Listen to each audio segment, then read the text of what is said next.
Bonjour à tous, je suis ravie de vous accueillir sur ce webinaire organisé par Marché Online pour parler ce matin du Spazer. On en a déjà pas mal parlé entre nous, mais sur le Spazer sous l'angle de la data aujourd'hui et la gestion de l'ouverture des données dans ce cadre-ci. Donc Marché Online, comme vous pouvez le voir sur la salle suivante, vous connaissez, c'est vraiment le service de diffusion de vos appels d'offres sur le support Le Moniteur notamment. Marché online qui est habilité CHAL dans la plupart de vos départements et c'est une solution pour vos publications dématérialisées grâce à son pack Marché online. Donc, n'hésitez pas à aller regarder pour en savoir plus et à nous contacter si vous souhaitez des informations, des démonstrations ou le moindre devis. Alors ce matin, nous sommes en compagnie du cabinet d'Atactiviste à travers l'expertise de deux intervenants qui nous accompagnent et je les en remercie. Donc Emeline Van de Ven qui est à l'écran et Clément Mandron.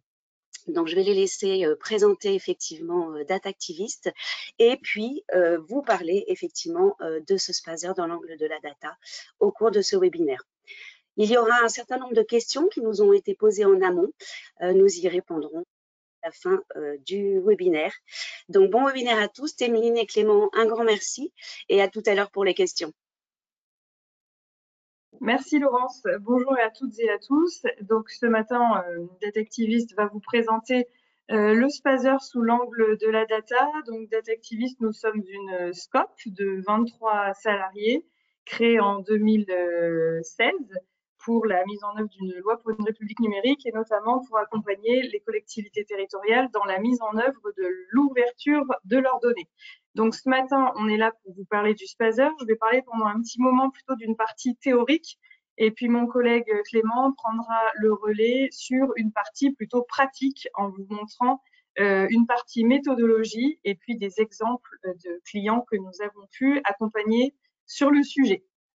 Alors, je ne vais pas m'étaler très longtemps sur le Spazer, qu'est-ce que c'est, comment on l'élabore, puisque plusieurs guides ont déjà été faits par différents partenaires, dont Marché Online et puis France Urbaine. Donc, il y a des documents qui existent assez denses sur le sujet pour accompagner les acheteurs dans l'élaboration d'un Spazer.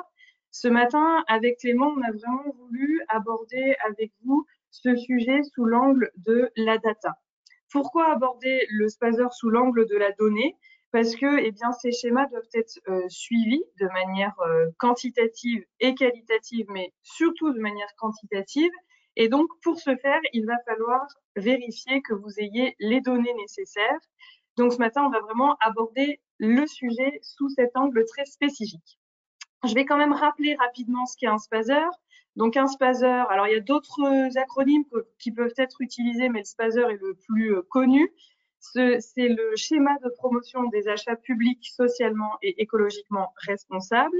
Et donc, ils sont adoptés pour favoriser la conclusion de marchés publics avec des objectifs sociaux, environnementaux. Le Spazer est vraiment un outil stratégique, un outil plutôt politique et un des outils de pilotage d'une politique achat pour un acheteur public, pour une collectivité territoriale, pour un EPCI. Et classiquement, le Spazer comporte trois piliers, un pilier social, un pilier environnemental, mais aussi un pilier économique avec l'idée sous-jacente de favoriser via ces documents l'économie circulaire. Donc, j'ai mis un bref rappel du cadre législatif et réglementaire qui peut encadrer les Spazer. Donc, ils ont d'abord été instaurés par la loi économie sociale et solidaire de 2014. Donc, tout ça s'est fait par étapes. Au début, l'obligation était plutôt d'adopter, de tels schémas pour encourager les achats publics socialement responsables.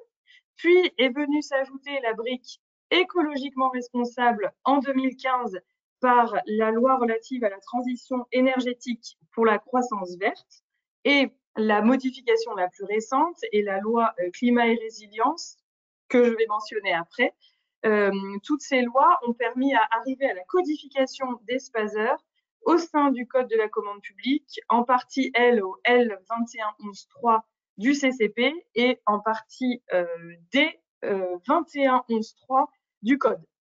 Donc, qui doit élaborer un spazer?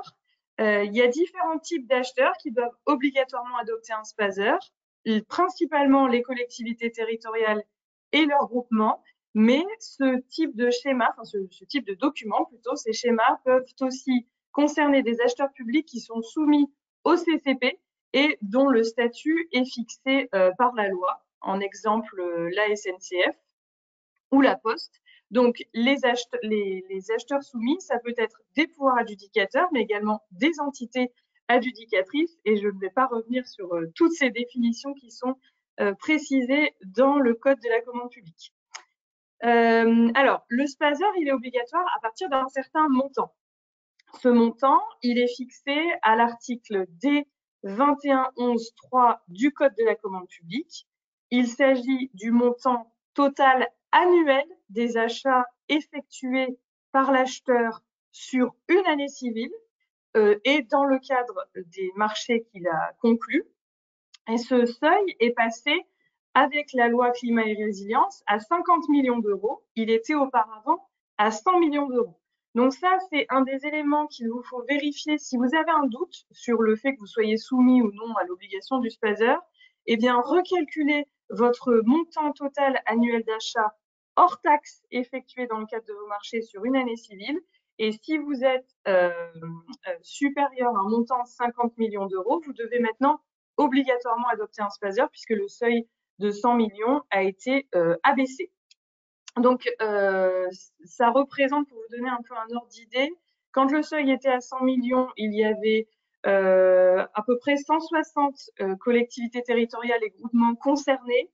Et depuis l'abaissement du seuil à 50 millions, on a quasiment doublé le nombre d'acheteurs soumis au spazer. Donc, on doit tourner autour de 300 acheteurs publics soumis obligatoirement à l'adoption d'un spazer.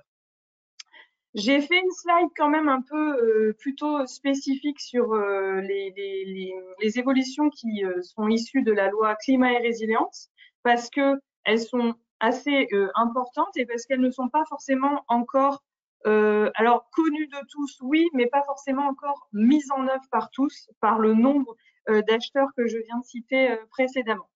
Donc, la législation a été modifiée par la loi du 22 août 2021 portant lutte contre le dérèglement climatique et renforcement de la résilience face à ses effets, plus connue sous le nom loi climat et résilience de 2021. Et ce qui concerne spécifiquement dans cette loi les spazers est mentionné à l'article 35 de cette loi. Donc, j'ai rappelé ici rapidement les grands changements intervenus. Donc, j'en ai déjà parlé précédemment, l'abaissement du seuil de 100 à 50 millions d'euros hors taxes. Une nouvelle obligation qui va plutôt nous intéresser, nous, sur ce webinaire et côté Datactivistes notamment, c'est l'obligation de rendre public le spazer. Et je vais y venir plus en détail après. Et on a aussi la précision que le spazer doit comprendre des indicateurs précis, c'est-à-dire exprimés en nombre de contrats ou en valeur. Donc, on attend des indicateurs chiffrés. Et le code, d'ailleurs, dans les dispositions de l'article L 21.11.3, précise bien des exemples ou des choses que doit préciser l'acheteur. C'est-à-dire que le code ne définit pas ce qu'est un spazer, mais va s'attarder sur qu'est-ce que doit faire l'acheteur en termes d'objectifs, d'indicateurs. Alors, je voulais rapidement vous montrer l'article L21.11.3 qui précise, par exemple, que le schéma détermine des objectifs de politique achat et va un peu préciser, donc il précise aussi que le schéma doit comporter des indicateurs précis exprimés en nombre de contrats, en valeur, avec des taux réels d'achat public, et puis va un peu préciser ces notions-là, mais ne va pas définir concrètement ce qu'est le spazer. Donc ça, c'était plutôt sur la partie changement apporté par la loi climat et résilience. Et cette manière de devoir mettre en œuvre les spazers est entrée en vigueur au 1er janvier 2023. Donc, il est toujours temps de faire un point de votre côté en interne pour voir si vous êtes à jour de ces obligations qui découle de cette révision législative et qui est donc entrée en vigueur il y a un peu plus d'un an maintenant. Donc, je voulais voir avec vous, puisqu'on est sous l'angle de la donnée, ben, dans ce cadre des spazeurs, de quelles données on parle et quelles sont les données qui vont vous permettre à vous, acheteurs, de pouvoir suivre vos indicateurs et vos objectifs, puisque dans le spazer, vous devez définir des objectifs. Ces objectifs sont des buts à atteindre, des cibles, et ils sont déclinés en termes d'indicateurs, et chaque indicateur, pour pouvoir être suivi, va devoir être défini par de la donnée. Donc, ce que je veux voir avec vous, c'est quelles sont ces données à mobiliser et où sont-elles produites par chacun et chacune d'entre vous. Donc, je pars d'abord des données environnementales. Donc, ces données environnementales, vous les connaissez toutes et tous. Il s'agit de deux grandes thématiques. D'abord, du critère environnemental qui va permettre au stade du jugement des offres de voir si les soumissionnaires présentent des garanties en termes environnementaux, et donc vous allez juger et noter cette partie-là, et donc ce critère environnemental va être une donnée que vous allez pouvoir utiliser dans le cadre du suivi du spazer, mais également la clause environnementale s'il y a des stipulations particulières au sein de vos contrats qui vont permettre d'enjoindre ou de suivre vos titulaires sur ce point précis. Ces données environnementales, on les retrouve à différents endroits. Sur le profil d'acheteur, quand vous saisissez vos marchés, c'est des informations que vous allez donner. Dans, évidemment, vos dossiers de consultation des entreprises, dans les DCE, dans le règlement de consultation, dans vos CCAP, CCTP, ce sont des éléments que vous allez préciser. Ce sont des données qu'on retrouve également dans l'avis d'appel à concurrence et, dorénavant, dans les données essentielles de la commande publique depuis la mise à jour, depuis plutôt la modification de la liste des données essentielles qui est entrée en vigueur, elle, très récemment, entrée en vigueur au 1er janvier 2024. Donc, quand vous vous dites, tiens, quelles sont les données du spazer qui pourraient me servir? Eh bien, je vais aller vérifier dans ces différentes étapes. Alors, évidemment, c'est toujours la même donnée qui va être reprise au fur et à mesure de l'évolution de la procédure d'achat. Mais voilà à quel endroit vous allez pouvoir les trouver. Et puis, j'imagine qu'elles sont aussi parfois produites par certains d'entre vous dans vos outils que vous utilisez dans vos systèmes d'information achat pour rédiger ou passer vos marchés publics. Ensuite, les données sociales, c'est un peu le corollaire des données environnementales, c'est-à-dire que vous avez le critère social, la clause sociale, est-ce que le marché que vous passez est un marché réservé? J'ai mis les grandes notions, les données les plus parlantes, mais évidemment, il peut y en avoir d'autres. Ma liste n'est pas du tout exhaustive. Donc là, à nouveau, des données que vous allez pouvoir trouver dans le profil d'acheteur, dans votre DCE, au stade de l'avis d'appel à concurrence, et puis dans les données essentielles, pour ceux qui se sont bien mis à jour de la réforme, vous devrez pouvoir également les trouver à cet endroit. Et enfin, les données économiques, puisque j'ai parlé de 3 piliers, donc j'ai repris les 3 types de données que vous allez pouvoir mobiliser. Les données économiques, on va retrouver ici évidemment le montant du marché notifié, mais pas seulement, ça peut être le type d'entreprise, la géolocalisation du titulaire. Alors ici, les données sont produites au même endroit que les deux autres données que j'ai mentionnées juste avant. Ici, par exemple, via ces données économiques, on pourrait suivre la nature des titulaires auxquels j'attribue mes marchés publics. Est-ce que c'est plutôt des TPE, des PME, des grands groupes? Et puis, on peut avoir l'impact local de la commande publique. Alors, je ne parle pas ici de la légalité du localisme ou non, c'est pas du tout mon propos. Mon propos, c'est de dire on prend la donnée, on la fait parler, et donc, dans le pilier économique, on peut essayer de voir aussi en quoi la commande publique que je mets en œuvre au niveau de mon territoire a ou non un impact économique pour mes entreprises locales. Et on pourrait passer un webinaire entier à parler de ce sujet-là, sur la légalité ou non, et puis sur les enjeux. Voilà les différents types de données qui vont pouvoir être utilisées pour suivre élaboré aussi, mais Clément vous en parlera plus après moi, un spazer. Et voilà les endroits dans lesquels vous produisez ces données. Ces données, elles peuvent être avant même l'atterrissage sur le profil d'acheteur. Évidemment, elles sont d'abord produites dans le DCE au moment de la rédaction de votre besoin. Et donc, à nouveau, ce sont des données que vous avez peut-être dans des outils de sourcing, des outils d'aide à la rédaction des marchés, dans ce qu'on appelle plutôt globalement les outils de système d'information achat. Il y a donc une obligation dorénavant de rendre public les spazers. C'est une autre grande modification apportée par la loi climat et résilience au-delà de l'abaissement du seuil. Pardon, je radote sur cette histoire d'abaissement du seuil, mais c'est pour être sûr que vous l'ayez bien en tête et que chacun vérifie bien s'il est ou non soumis, assujetti à cette obligation d'adopter un spazer. Donc, la loi climat et résilience, depuis la modification apportée par la loi climat et résilience, le CCP dispose au deuxième alinéa de l'article L2111.3 que le spazer est rendu public. Alors, ok, donc ça veut dire que dorénavant, ces spazers, je dois les rendre publics, les ouvrir à tous, et donc ne plus les garder comme un document seulement interne. Donc, quelles sont les modalités de cette manière dont on peut rendre public les spazers? Le code en précise une seule et qui n'est pas exhaustive puisque le CCP précise notamment. Donc, qui dit notamment dit pas d'exhaustivité. Vous le savez mieux que moi. Donc, le premier réflexe, ça va être de se dire, j'ai un site internet. Donc, si j'ai un site internet, je mets en ligne le spazer. Donc, vérifiez bien notamment pour celles et ceux qui sont soumis à cette obligation depuis 1 an, que le spazer que vous avez adopté est bien mis en ligne sur votre site internet. C'est un peu le minimum à réaliser.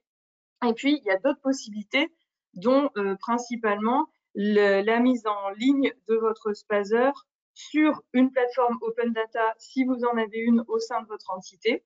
Alors, c'est vraiment, il y a une obligation de mettre en ligne ce document, mais nous, évidemment, chez Datactivist, étant des experts de l'open data, on suit beaucoup ce sujet de la donnée, mais surtout de l'ouverture des données, eh bien, on ne peut que recommander d'aller mettre bien plus que le simple document et donc d'aller ouvrir vos données qui permettent le suivi de ce spazer, de ce schéma, des objectifs et des indicateurs. Et donc, on arrive à la partie méthodologie du spazer et je vais donc passer la parole à mon collègue Clément.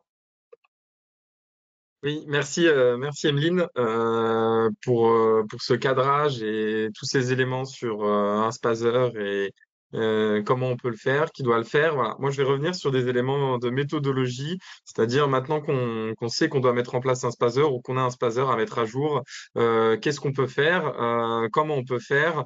Alors, schématiquement, on identifie deux voies un peu pour le faire. C'est soit l'acheteur élabore son spazer à travers des objectifs. Donc, d'abord, on définit les objectifs pour sa collectivité. Et puis ensuite, on les décline en indicateurs pour pouvoir attester de ces objectifs. Donc, voilà, comme le demande le code de la commande publique.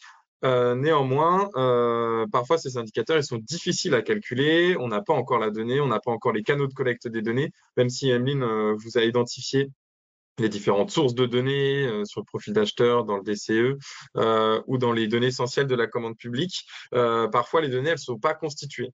Alors, une deuxième voie, c'est la voie un peu ascendante, la voie inverse, c'est on regarde les données qui existent déjà, qui sont déjà produites, qu'on n'aura pas à collecter, en se disant, sur ces données, on peut en déduire des indicateurs intéressants. En fait, on peut en déduire des objectifs intéressants pour mes achats publics. Et donc, c'est à partir des données déjà produites qu'on élabore des indicateurs calculables et donc des objectifs pour son spazer. Alors, les deux méthodologies ne s'opposent pas. Les deux manières de faire ne s'opposent pas. Et nous, voilà, ce qu'on se demande, c'est est-ce qu'il y a une troisième voie? Et effectivement, il y a une troisième voie. L'idée, quand on a pu travailler avec certains acheteurs publics, notamment sur les spazers et sur les données de la commande publique et de l'achat public, eh ben, on s'est rendu compte en fait que la troisième voie, c'est un mélange de ces deux approches était fortement utile et apprécié. Et c'est ce que je vais vous présenter un peu aujourd'hui, avec en premier exemple l'exemple de la région Bretagne, la région Bretagne qui a mis en place un observatoire des achats et de la commande publique, qui est un observatoire aujourd'hui très très développé, très protéiforme, sur lequel on trouve beaucoup de choses, notamment une partie Spazer. Et dans cette partie Spazer, c'est la capture d'écran que vous voyez à l'écran. Il y a les différents objectifs, donc les trois piliers et les différents objectifs qui sont déclinés en indicateurs. Ici, on a le pourcentage de TPE, PME attributaires de contrats avec la région. Donc, on voit avec leur objectif le cible de 70% et la réalisation de cet objectif à date.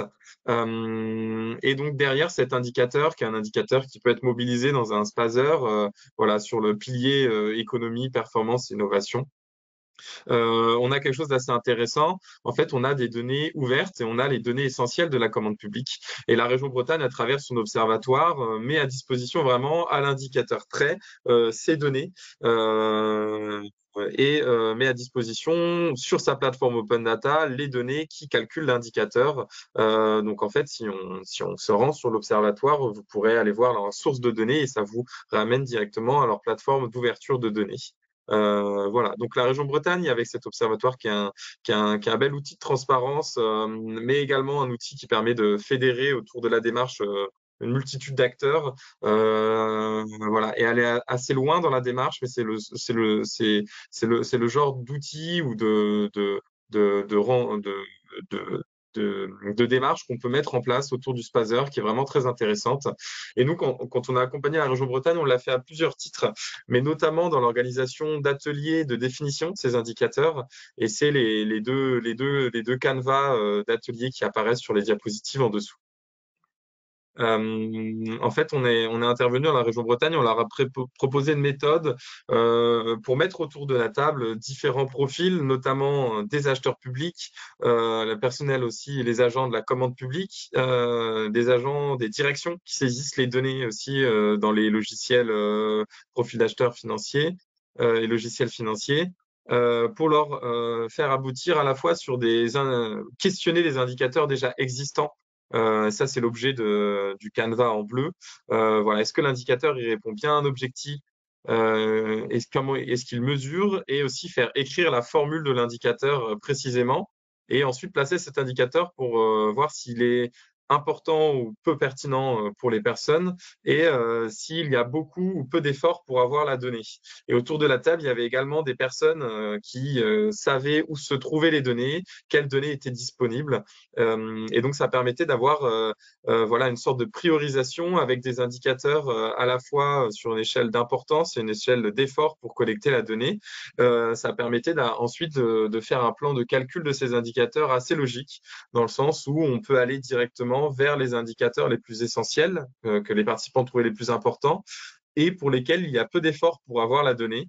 Et ça permet de commencer petit, d'une certaine manière, sur les choses les plus importantes et les plus facilement calculables, pour avoir ensuite des choses à montrer et pouvoir embarquer d'autres agents, d'autres directions dans la saisie de données supplémentaires et dans la réalisation aussi de ces objectifs dans le cadre du Spazer. On avait aussi une méthodologie voilà, pour construire un indicateur de toute pièce. Oui, tu peux passer sur la slide suivante. Pour construire un indicateur de toute pièce, c'est le canevas rouge ici. Et cette fois, l'idée, c'était vraiment de les aider à construire des nouveaux indicateurs répondant à des nouveaux objectifs, mais cette fois vraiment en mettant aussi en se concentrant sur les données qui étaient existantes. Et si les données existantes ne suffisaient pas, quelles données il faudrait collecter. Cette méthodologie, elle est disponible sur notre site Open Data Activist, donc vous le trouverez en ligne assez facilement. Vous trouverez ces diapositives, voilà, parce que chez Datactis, on promeut l'open data, mais on s'applique aussi un peu à nous-mêmes nos prescriptions. Et donc, on ouvre la plupart de nos contenus. Et voilà, sur notre site ouvert de contenu, vous allez pouvoir trouver plusieurs contenus issus relatifs à la commande publique, dont voilà, notre méthodologie d'indicateur Spazer. Et donc, pour revenir au sujet qui nous intéresse aujourd'hui sur les spazeurs, donc cette volonté de mélanger les deux voies, donc à la fois calculer des indicateurs utiles aux objectifs qu'on a préétablis, mais avec des données disponibles, revient à se poser la question des sources de données existantes. Donc, Emeline l'a introduit. Mais ce qu'on avait fait aussi, toujours avec la région Bretagne, c'est une cartographie des données de la commande publique. Donc, c'était voilà, aller voir les différents services producteurs des données, la direction des systèmes d'information, la direction financière. Voilà, aller voir vraiment à l'intérieur de la région Bretagne d'où provenaient les données de la commande publique, donc les données essentielles, les données de programmation des achats, et de voir aussi quel était leur niveau de complétude. Est-ce qu'il y avait des différences de saisie entre les agents? Est-ce qu'il y avait des doubles saisies entre différents logiciels? Comment on pouvait éviter ces doubles saisies? Et on a abouti sur une cartographie des données de la commande publique qui permettait d'avoir une vision un peu 360 sur quelles données étaient aujourd'hui collectées et quels seraient les efforts pour collecter de nouvelles données, pour que telle donnée aujourd'hui n'est pas tout à fait fiable, comment la fiabiliser. Et à partir de ces sources de données donc réelles, donc qui sont issues voilà du profil d'acheteur, des DCE, comme qu'a pu mentionner Emeline,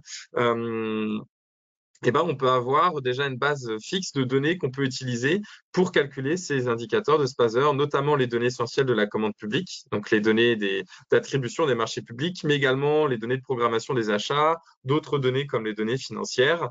Et là, on peut voir en bas de l'écran une petite analyse qu'on a fait pour Grand Innov, donc, qui est l'agence d'innovation de développement économique de la région Grand Est, qui a toute une partie sur la mise à disposition de l'achat public au service de l'innovation et des entreprises du Grand Est.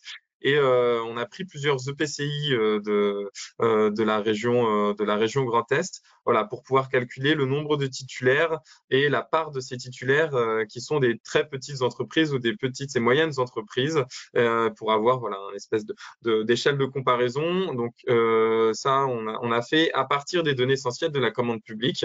Et ce cas d'usage, il contient d'autres indicateurs qu'on va pas vous développer ici, mais notamment une géolocalisation des titulaires. Voilà. Donc fabriquer des outils en fait de pilotage de sa commande publique et de son achat public qui sont utiles aux spazeurs aussi, mais plus généralement à vos démarches voilà, de pilotage de l'achat public à partir de données ouvertes, existantes ou à consolider. On n'échappera pas non plus parfois, pour certains indicateurs, à la collecte de nouvelles données. Mais nous, ça nous semble important de se dire qu'il y a des données qui existent déjà et des indicateurs qu'on peut déjà calculer. Et ce sera un peu l'objet, la fin de mon intervention sur la slide suivante. L'idée de se dire en fait que on peut partir assez petit avec des indicateurs qu'on peut calculer déjà. Ensuite, tester ces indicateurs avec le public cible, à qui intéresse le spazer, qui intéresse la démarche achat responsable d'une collectivité. Et ensuite, recommencer en ajoutant de nouvelles données qu'on collecte petit à petit. Parce que si on a déjà des premiers indicateurs à montrer à des collègues, à montrer aux entreprises, à montrer aux responsables de filière, eh ben, on est déjà dans une démarche proactive et ils vont pouvoir nous faire des retours sur leurs besoins et leur exprimer les besoins. Et donc, en fait, on sera à même de construire un spazer qui sera au plus proche voilà, des besoins des entreprises de l'ESS, des petites et moyennes entreprises et d'autres acteurs qui gravitent autour de la collectivité et de l'achat public. C'est ce qu'on avait pu faire avec la métropole européenne de Lille. Un de nos conseils, c'est aussi d'aller à la rencontre des usagers de ce spazer. En fait, un spazer, c'est un document qui peut paraître très administratif, mais il a des usagers. Ça va être à la fois vous, acheteurs publics, ça va être aussi vos élus, vos décideurs qui ont besoin de disposer d'indicateurs relatifs au pilotage de la politique d'achat. Mais ça va être également les citoyens pour comprendre les politiques publiques et dans des objectifs de transparence et les entreprises. Les entreprises, elles, ont des besoins de facilitation d'accès au marché public. C'est un monde qui peut leur paraître un peu particulier parfois. Et les entreprises de l'ESS, certains secteurs ont besoin de la commande publique aussi. C'est tout l'objet de ces spazers. Donc, aller à la rencontre des usagers, des usagers finaux en fait d'impact du spazer, c'est vraiment nous quelque chose qu'on a retenu et qu'on a mis en place avec la métropole européenne de Lille. On avait fait des ateliers autour des données de programmation d'achat pour que voilà, ils puissent nous dire sur les données de programmation d'achat, quelles seraient les données les plus importantes, quelle serait la fréquence de mise à jour idéale pour eux, quel serait le support et les modalités de diffusion de ces données le plus pertinent. Et grâce au retour des entreprises, donc à la fois à travers d'ateliers et de sondages aussi qu'on avait mobilisés, le développement économique, la direction du développement économique de la métropole nous avait aidé à diffuser un sondage auprès de plus de 500 opérateurs économiques. Et ben, on a pu avoir des informations très importantes sur quelles données utiliser et surtout sur quoi prioriser, qu'est-ce qui aura le plus d'impact pour commencer la démarche. Ensuite, les indicateurs Spazer, on peut tout à fait les co-construire avec les entreprises. Dans les ateliers qu'on avait fait avec la région Bretagne, il y avait des responsables de filières, par exemple, notamment du BTP.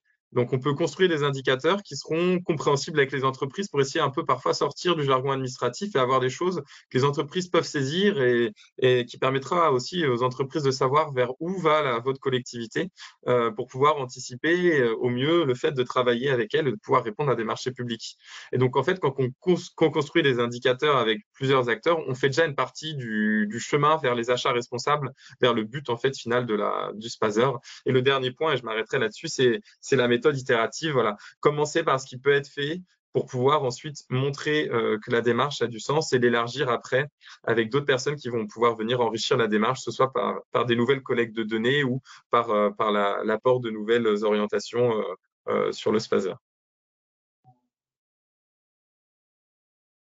Emeline et Clément, il me reste à vous remercier infiniment pour cette intervention. Je sais que l'exercice de synthèse n'était pas facile et comme vous le disiez au début, on pourrait y passer beaucoup plus de temps. Mais voilà, vous avez été straight to the point et je pense que voilà, tout le monde aura bien compris l'intérêt de cette intervention. Alors, vous avez beaucoup parlé d'indicateurs, d'un certain nombre d'indicateurs qui peuvent s'adapter en fait à chaque collectivité, à chaque problématique. Mais est-ce qu'il y a malgré tout des indicateurs ou des objectifs qui, eux, sont obligatoires dans le cadre du Spazer à communiquer ou à mettre en œuvre? Alors non, le CCP est assez light, il donne quelques grandes orientations, mais il ne détermine pas d'objectifs ou des indicateurs obligatoires en tout cas. Donc on peut déjà se baser sur l'article L 2111.3 et voir déjà les grandes idées, les grands indicateurs qu'on peut suivre, mais il n'y a pas de liste exhaustive obligatoire. Par contre, dans les récents guides qui sont sortis, l'un de marché online notamment et l'autre de France Urbaine sur les Spazers, il y a des indicateurs et des objectifs, il y a une liste de recommandations. Voilà, donc vous pouvez aller voir ces deux documents et ça donne déjà un très bon panorama de ce qui peut être suivi dans le cadre des Spazers adoptés par les uns et les autres. D'accord, merci beaucoup. Et donc voilà, on a parlé des données essentielles. Est-ce qu'elles aussi peuvent servir au suivi des Spazers? Oui, tout à fait. C'est vrai on a pu le montrer, mais effectivement, en fait, ces données, elles ont plusieurs champs qui peuvent vous être très utiles, notamment la catégorie titulaire. En fait, quand on a dans les données essentielles, on a l'identifiant de l'entreprise et on peut ensuite le croiser avec d'autres bases, notamment la base Sirène issue de l'INSEE, qui permet d'accéder à plus d'informations sur les entreprises, sa localisation, sa taille, sa date de création, etc., etc. Et c'est ces informations qui vont permettre, voilà, donc de pouvoir calculer des indicateurs assez intéressants. Et peut-être, Ameline, je te laisse rajouter un mot Oui. sur les nouvelles données des ECP qui peuvent être aussi utiles au Spazer. Oui, avant, il n'y avait pas la mention des éléments sur les considérations sociales et considérations environnementales n'était pas dans la liste des données essentielles. Ce sont des éléments qu'on retrouve depuis la réforme entrée en vigueur le 1er janvier 2024. On a tout un tas de données sur des considérations sociales, des considérations environnementales. Donc, tout acheteur à jour de cette réforme va pouvoir de plus en plus piocher dans ces données essentielles pour suivre le Spazer. Donc oui, il y a un lien qui va être de plus en plus grand et fort. Ou leur nom d'essentiel. Voilà. Exactement. Vous avez parlé, Emeline, de l'obligation, qui n'est pas forcément une obligation, mais à minima, de publier sur le site internet de l'établissement ou de la collectivité leur Spazer. Mais est-ce que les profils acheteurs peuvent eux aussi publier leur spazer directement? Alors aujourd'hui, il n'y a pas, à l'inverse de ce qui pouvait exister pour les données essentielles. À une époque, les données essentielles étaient obligatoirement publiées sur les profils d'acheteurs. Maintenant, elles doivent être publiées sur data.gouv.fr via l'intermédiaire du profil d'acheteur. Pour les spazeurs, on n'a pas ce corollaire. Le texte ne dit pas les spazeurs doivent être obligatoirement publiés sur les profils d'acheteurs. Mais par contre, aller publier son spazer sur le profil d'acheteur restera évidemment une option peut-être possible, tout dépend de l'éditeur de profil d'acheteur qu'ont choisi les acheteurs publics et c'est peut-être des dialogues ou des discussions à avoir avec les éditeurs de profil d'acheteur. En tout cas, côté profil d'acheteur, il y a des données des spazeurs qui vont être de plus en plus produites et publiées. À voir comment les spazeurs pourraient être publiés via profil d'acheteur, c'est une question qui sera à creuser côté éditeur profil d'acheteur. Mais pas d'obligation aujourd'hui de passer par le profil d'acheteur. D'accord. Et puis peut-être une dernière question. Voilà, vous avez une expertise chez Data Activist. Et est-ce que vous utilisez un outil en particulier pour justement accompagner les acheteurs dans l'ouverture de leur spazer? Alors, on n'utilise pas aujourd'hui d'outils particuliers et à notre connaissance, il n'y en a pas de complet. Par contre, la méthode qu'on a quand on travaille sur les indicateurs spazer, en fait, qui va vraiment de la cartographie des données à leur collecte, à leur mise en forme sous forme d'indicateurs, on l'a fait aujourd'hui avec plusieurs collectivités et on est en train de pouvoir d'une certaine manière la productifier et la proposer sous une forme de produit. Donc c'est en cours chez nous. Sachant que pour nous, l'outil, c'est quelque chose qui reste indispensable parce qu'il va falloir effectivement calculer ces indicateurs, mais c'est surtout un peu le fer de lance ou je peux même dire le cheval de Troie d'apporter une démarche de co-construction de ces indicateurs avec le service achat et justement tous les autres services et opérateurs qui peuvent graviter autour. Très bien. Écoutez, je vous remercie encore infiniment. Je vous souhaite une très bonne journée. Merci à tous de nous avoir suivis et je vous dis à bientôt pour un nouveau webinaire. Merci Emeline et Clément. Bonne journée. Merci beaucoup Laurence. Bonne journée à tous et à toutes. Au revoir. Au revoir.